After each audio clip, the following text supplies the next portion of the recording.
There was an abbot, his name was Anastasius. He had a holy book, a combo of Old and New Testament, fine parchment, nice book, a well-made book. It meant a lot to him, and every day he used it as a part of his prayer and as part of his spiritual life. One day a monk came into his room and he saw this fine book, and when the abbot was not there, he just picked it up and he left. And he wanted to sell this book, so he went to a place where you can pawn things. So he went there and he said, "See, this is a fine book, I want to sell this." And in those days, he said, "For 18 pence, I'm willing to sell this book." The man looked at the book, he said, "Okay, it's a fine book, but I want to check it out. You come tomorrow, I will tell you whether I can pay 18 or not." He said, "Okay." So the man took the book to Anastasius and asked, "Father, somebody brought this book to me. How much do you think I can pay for this?" He's asking 18. Anastasius looked at this book, it was his own book. He said, "For 18 it's a bargain, it would cost much more." The man said, "Thank you, father," and took the book and went away. Then the next day, the monk came to collect the money. So, the shopkeeper said, "Yes, I'm willing to pay 18 to you. I actually consulted Father Anastasius and he told me I can pay 18. The monk just froze. "What, you asked Father Anastasius?" I said, "Yes." "What else did he say?" He said, "He just said it's a fine book, I can pay 18. Nothing else, nothing at all." Then the monk said, "I don't think I want to sell the book. You give it to me." He took it and went back to the abbot. And he said, "I took this book and even though it came to you, you didn't say anything, you could have just held it, it's yours." He said, "Don't you worry, my son, it's my gift to you, you take it.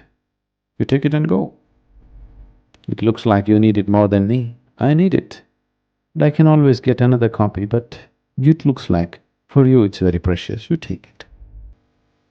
Now he just broke down and he lived and served him for the rest of his life. Why I'm saying this is, this will come to you only when you know you could die today.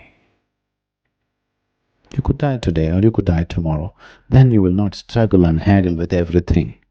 You're willing to let go of things. When you believe you're going to be here forever, you go on accumulating and struggling with these things. It is because of this, people, you have enough clothes for 3 lifetimes, enough shoes for 6 lifetimes. Yes, isn't it so? So you decided you're going to come back 6 times over, at least to wear the shoes out.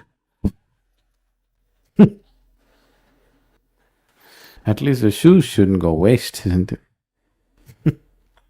Most people think, generally in the world, they believe that if they die in their sleep, it's wonderful. What a horrible desire. You want to die unaware.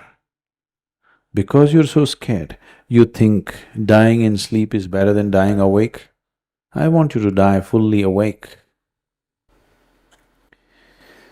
This whole process of how to die,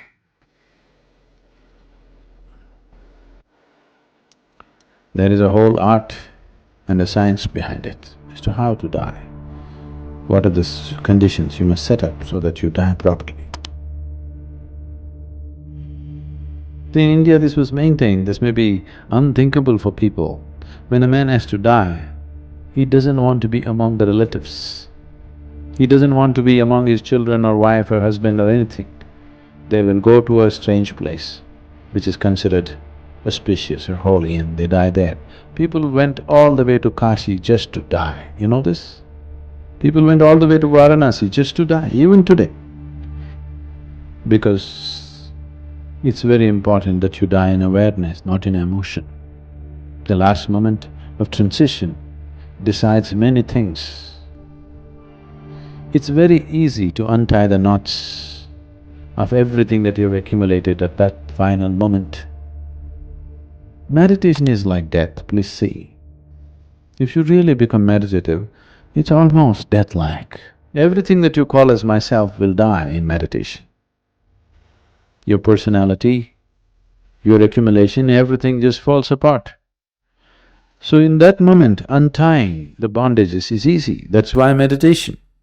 So if you did not meditate, at least death, at least the natural process that is offered to you must be made use of, isn't it?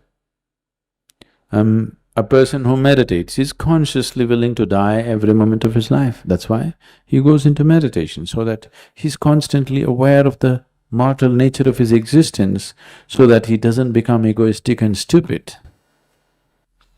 If you know you will die tomorrow, suddenly you will see, you will have no anger, you will have no remorse, you will have no hatred, you will have no jealousy against anybody, you will become very loving and nice.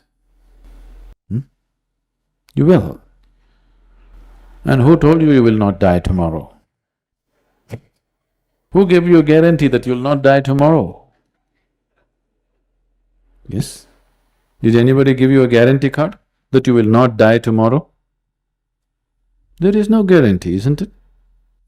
An intelligent being will live with this awareness. It could be just today. Why tomorrow? It could be today. And when we live with this awareness, you will live life fully, totally. What you call as life is just a brief happening. Once you're constantly aware of this, you will come alive.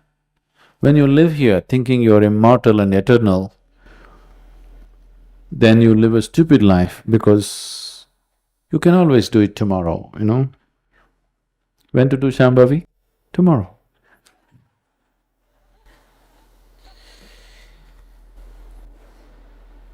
When people are constantly aware of death, those who become meditative become less and less reactive, because consciousness means that you are aware of all the nature of life itself. When you're aware of the nature of life, you're constantly aware of death. So, moment of death is a tremendous possibility. But it's better you live well, not just aim towards dying well. You learn to live well, because if this is your last life, you better live well, isn't it? If you're coming back 100 times over, you can live a stupid life. Now when you have decided this is your last life, you better live well, isn't it? Final run.